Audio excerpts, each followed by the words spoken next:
प्रियात्मन सप्रेम जयजीत आदि मनीषर योगेश्वर परम पूज्य सदगुरुदेव सिमनी जी का वचनामृत से एक बूंद। अध्याय 24 योग में प्रणव का महत्व। ओम इस अक्षर को प्रणव कहते हैं।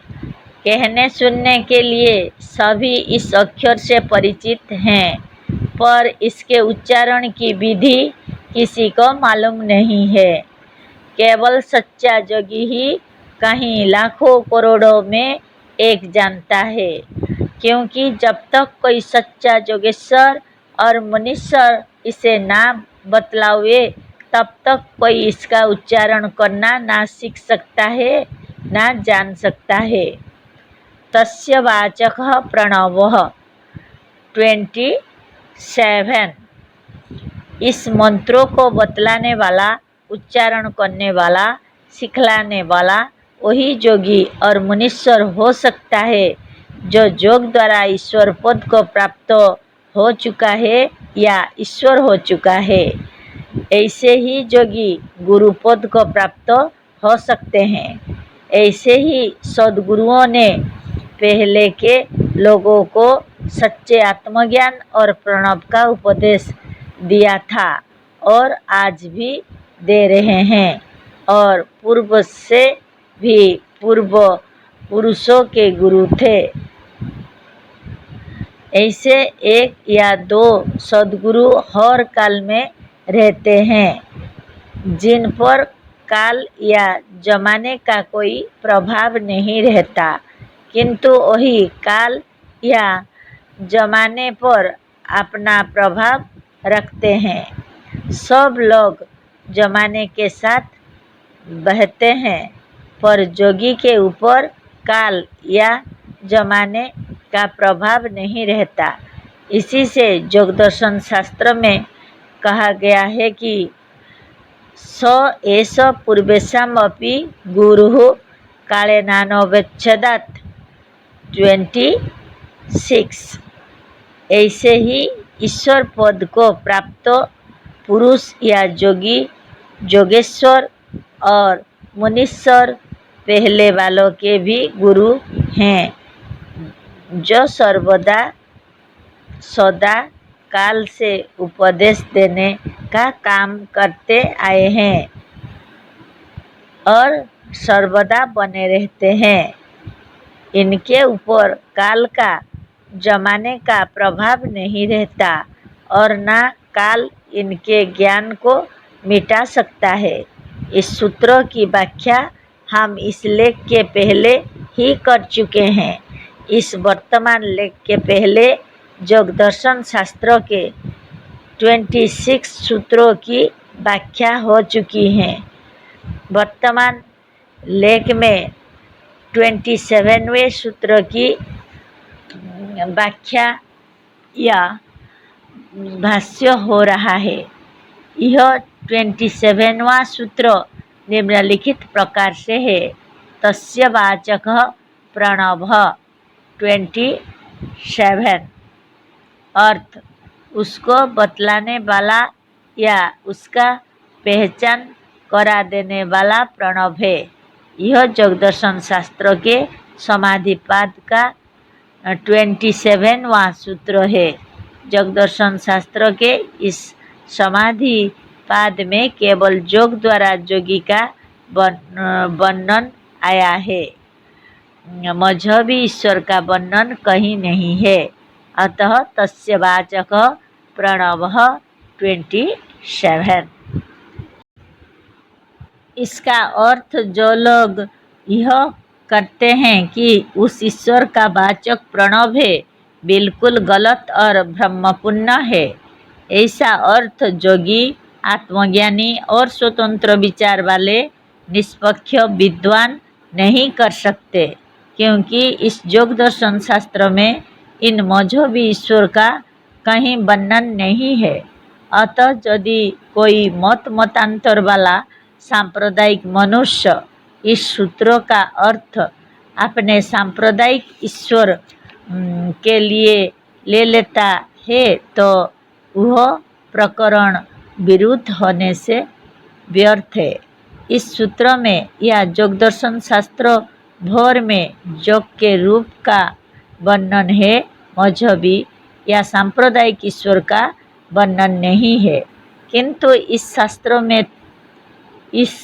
शास्त्र ने तो अपने सूत्रों द्वारा इन मजहबी और सांप्रदायिक ईश्वर का खूब खंडन किया है, जिसे हम इस वर्तमान लेख के पहले के सूत्रों की व्याख्या करते हुए बड़े विस्तार के साथ सिद्ध कर चुके हैं। पर सांप्रदायिक लोग व्यर्थ में यह कहा करते हैं कि योग द्वारा मनुष्य ईश्वर को देखता है और तदादृष्टु स्वरूपे अवस्थानम इस सूत्र का अर्थ करते हैं कि तब योगी ईश्वर को प्रत्यक्ष करता है। इस सूत्रों में ईश्वर का नाम कहाँ है? इसमें तो सांप्रदायिक लोगों के विचारों का खंडन करते हुए सूत्रकार पतंजलि मुनि कह रहे हैं कि तब योगी या साधक स्वरूप अपने स्वरूप में स्थिर होता है। इन सब सूत्रों की व्याख्या बड़े विस्तार के साथ हो चुकी हैं। सूत्रकार पतंजलि मुनि ने तो पुरुष विशेष को ही ईश्वर माना है, जैसे अश्व विशेष को अरबी घोड़ा कहते हैं, मनुष्य विशेष को पहाड़ी मनुष्य कहते हैं, उसी तरह से पुरुष विशेष को ईश्वर कहते हैं। जैसे अरबी घोड़ा भी घोड़ा होता है, पहाड़ी मनुष्य भी मनुष्य ही होते हैं, उसी तरह से पुरुष विशेष ईश्वर भी पुरुष ही होते हैं। एक विशेष उच्च कक्षा का योगी ही ईश्वर पद को प्राप्त होता है। सांप्रदायिक ईश्वरों का रूप सांप्रदायिक लोगों की कल्पना है। वास्तव में वैसी कोई वस्तु या वैसा कोई पुरुष ना है ना हो सकता है। इसी कल्पित ईश्वर को लेकर सांप्रदायिक और मजहबी लोग कहा करते हैं कि हमारे ईश्वर के समान कोई नहीं है। कोई ऐसे पुरुष को दिखलावे तो तब हम जाने, जब कोई है ही नहीं तो उसे दिखलावे कौन? जब ऐसे पुरुष का अभाव है, जब वह केवल मजहबी लोगों की कल्पना मात्र है, जब मजहबी लोगों ने ना स्वयं देखा है ना किसी को कभी दिखलाया है ना दिखा सकते हैं, तो ऐसे अभाव और असत्य का पता दूसरों से क्यों पूछते हैं? उसको दूसरा क्यों दिखलावे जो अभाव मात्र है? उसको कोई कैसे प्रत्यक्ष करेगा और कैसे कोई दिखलावेगा? आज इस लेख में हमें ईश्वर के विषय में कुछ नहीं कहना है। ईश्वर के विषय पर इसके पहले वाले लेखों में हम बड़े विस्तार के साथ लिख चुके हैं। योग दर्शन शास्त्र में तो सच्चे सिद्ध योगी को ही ईश्वर माना है। अतः जिस सूत्र, जिस शास्त्र या जिस प्रकरण में सांप्रदायिक ईश्वर का वर्णन नहीं है, उसमें भी अर्थ करते हुए ईश्वर को ले लेना सबको धोखा देना है। सांप्रदायिक लोगों के पक्षपात की यह पराकाष्ठा है। तस्य वाचकः प्रणवः 27। तस्य उसका, जिसका वर्णन ऊपर के या पहले के सूत्रों में है। किसका वर्णन ऊपर के सूत्रों में है? किसका वर्णन इस सूत्र के पहले है? किसका वर्णन इस शास्त्र में है? हम कहते हैं योग और योगी का वर्णन है। अतः इसी योगी और योग को बतलाने वाला, योगी और योग का वाचक, योगी और योग का परिचय कराने वाला यह प्रणव है। इस ओम का जो शुद्ध शुद्ध उच्चारण करता हो, जप करता हो, उसके लिए भावना करता हो, उसे योगी समझिए। प्रणव के जप से योग के सर्वांगों का पालन हो जाता है। इस प्रणव का जप करते करते यम नियम, आसन प्राणायाम, प्रत्याहार धारणा, ध्यान और समाधि सबका पालन हो जाता है। प्रणव को जप जप करते करते योगी बड़ी सरलता के साथ एक ही दिन और एक ही घंटे में समाधि तक पहुंच जा सकता है। संसार भर में कोई ऐसा शब्द किसी भाषा में नहीं है जिसके उच्चारण मात्र से योग के सर्वांगों का पालन हो जाए। इसी से इस शब्द को शब्दों का राजा और मंत्रों का राजा कहा गया है। यह महामंत्र है। आर्यों या हिंदुओं के करीब करीब सारे पुराण, सारे शास्त्रों, सारे उपनिषद और सारे वेद और सारे संसार के सारे योग दर्शन शास्त्र इस प्रणव की महिमा से भरे हुए हैं। प्रणव के उच्चारण से शरीरस्थ रोगाणु जर्म्स मर जाते हैं। प्रणव के उच्चारण से शरीर के अणु अणु जागृत, सतर्क और सचेतन हो जाते हैं। प्रणव का कुछ देर तक उच्चारण करने से जो आनंद आता है उस शांति सुख की समानता संसार का कोई सुख नहीं कर सकता। प्रणव का उच्चारण करने से कंठ और शरीर के दूसरे अंग भी स्वच्छ हो जाते हैं। यही कारण है कि गाने वाले पहले आ करते हैं। वेदों के सब छंदों के पहले प्रणव आया है। बिना पहले प्रणव का उच्चारण किए हिंदू धर्म का कोई कृत्य नहीं होता, पर इसका शुद्ध उच्चारण करना ही बहुत कठिन है। बिना गुरु के बतलाए कोई इसका शुद्ध उच्चारण नहीं कर सकता। गुरु भी ऐसा हो जो किसी मजहब और सांप्रदायिक का गुलाम ना होकर सच्चा आत्मज्ञानी और सच्चा जोगी हो। हमारे पास जब लोग इसका उच्चारण सीखने या प्रणव मंत्रों को ग्रहण करने आते हैं तो हम यह भी सिद्ध कर देते हैं कि अब तक जैसे आप उच्चारण करते थे वह क्यों और किस कारण से और किस युक्ति तथा प्रमाण के अनुसार अशुद्ध था। यही एक मंत्र है, यही एक शब्द है जिसके लिए गुरु की आवश्यकता है।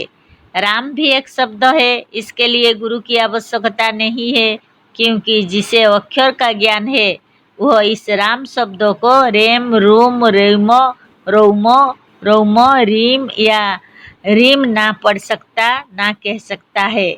जब कहेगा, जब पढ़ेगा तब राम कहेगा। विशेषकर नागरी लिपि में लिखे हुए राम, शिव और कृष्ण आदि शब्दों का उच्चारण कैसे हो इसके लिए गुरु की आवश्यकता नहीं है, पर प्रणव का उच्चारण बिना गुरु के बतलाए असंभव है। प्राणायाम के समय प्रणव का जप नहीं किया जाता, किंतु प्रणव का जप करने से आप प्राणायाम हो जाता है। इसी तरह से प्रणव का जप करते समय प्रत्याहार धारणा, ध्यान, समाधि और जम नियम आदि सब हो जाते हैं। इसी प्रणव के जप का नाम मंत्रोजोग भी है। गीता में इसी प्रणव की महिमा लिखी हुई है। राम और कृष्णादि नामों के जप की महिमा गीता में भी कहीं नहीं है। ओम इति एकाक्षरं ब्रह्म व्याहरन् मामनुस्मरन् जो प्रयाति त्यजन् देहं स जाति परमं गतिम्। गीता अध्याय 8 श्लोक 13। श्री कृष्ण ने प्रणव का जप करते हुए अपनी आत्मा का स्मरण करने के लिए स्पष्ट लिख दिया है। उपनिषद में प्रणव की बड़ी महिमा है। प्रणव के जप का स्वाद जिसे एक बार मिल जाएगा वह स्वयं इसे नहीं छोड़ सकता। प्रणव का जप करने से आप स्वयं थोड़ी ही दिनों में इसके लाभों से परिचित हो जाएंगे। प्रणव मंत्र से आप किसी दूसरे पर चढ़ते हुए बिच्छू और सर्पादि के विष को भी उतार सकते हैं। प्रणव द्वारा अभिमंत्रित जल अनेक रोगों को क्षण मात्र में दूर कर सकता है। पर जैसे प्रणव के जप से योग के सब अंगों का पालन हो जाता है, उसी तरह से बिना योग के सब अंगों का पालन किए प्रणव का ठीक साधन नहीं हो सकता। इसे स्मरण रखिए कि प्रणव की जो कुछ महिमा है वह आत्मज्ञान और योग के कारण है। योग और आत्मज्ञान की महिमा प्रणव के कारण नहीं है। अतः योग और आत्मज्ञान का पद प्रणव से भी ऊंचा है। ओम जय जीव।